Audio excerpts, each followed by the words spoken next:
Hello everyone, welcome back to my channel. In this video I'm going to be trying to show you how I'm going to turn this Gemmy Jack Skellington head into a servo animated prop. I think this is my 5th video showing how to turn a regular 6-volt prop motor into a servo.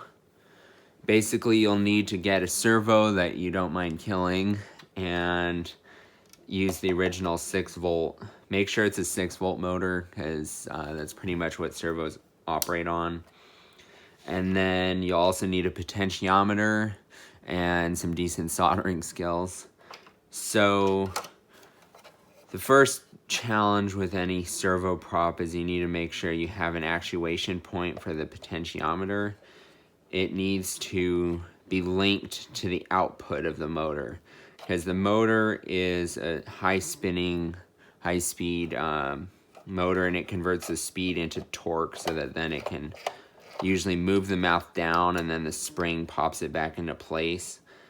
And usually also with a servo prop, I will partially use the original spring, or I'll put in a weaker joint here, like a rubber band or something instead, so it still is able to hold the mouth up, but not actually provide much force for the servo to fight, so that then it's able to do more fluid actuation. What I'm going to try first off is to glue a potentiometer here on the top, and then have a paper clip or some sort of linkage between this plastic point and the potentiometer so that it can tune it. I finally got this to work. Basically, I did glue a potentiometer to the top of the gearbox, and I have a 3-wire cable coming down to the MG90S servo that I killed, and these 2 wires go to the motor. Right now I'm just testing it with alligator clips. I'm going to solder this soon though, so these wires are just going to be directly on there. This is the linkage that I made.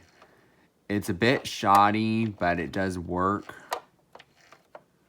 and it can definitely sense more movement than the other servo mechanism I tried to make.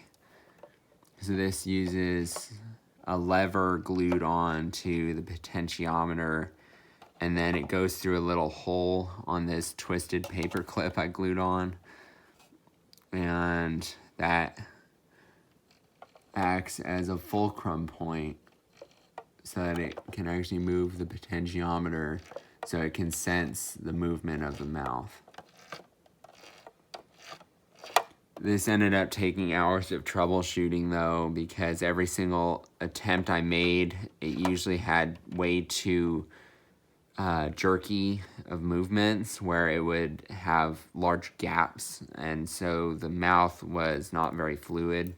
I also tried gluing the potentiometer in multiple different locations, and I ended up having to unglue everything and re-glue it a few times. I'll show you a quick test, and I'll be posting more videos later after I actually get Jack put back together. So this is using the Fright Ideas Servo DMX controller. This is the same controller that I use for my Grim animatronic. I do notice that when his mouth is going down, it's a bit prone to shaking.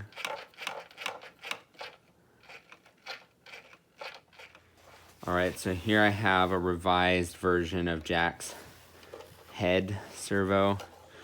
My first portion of the video, when I had his servo going, I didn't have these rubber bands. At first it was just a paper clip linkage to this bar, but I didn't think to try rubber bands. These I think work better, and the original paper clip I put on here is almost not necessary now. It still is a good reinforcement in case the rubber bands break eventually, but the rubber bands just help to make sure that this is as close to this bar as possible, so that then when it's moving, the movements are as fluid as they can be. You can also, on this controller, adjust settings of how fast or slow you want the acceleration speed.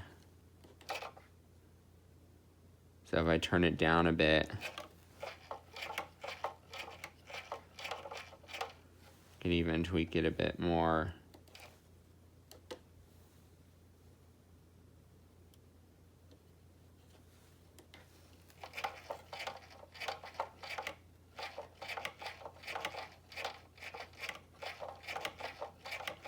But anyway, this pretty much shows his head movement as good as it's gonna get, I think. Just with the weight of his mouth and the way his head is shaped, I don't think it can really get any smoother than that. But anyway, I hope you enjoyed this video. If you have any questions or comments about this, just let me know. I'm happy to answer any questions you might have. Thanks for watching, and be sure to check out the other videos on my channel.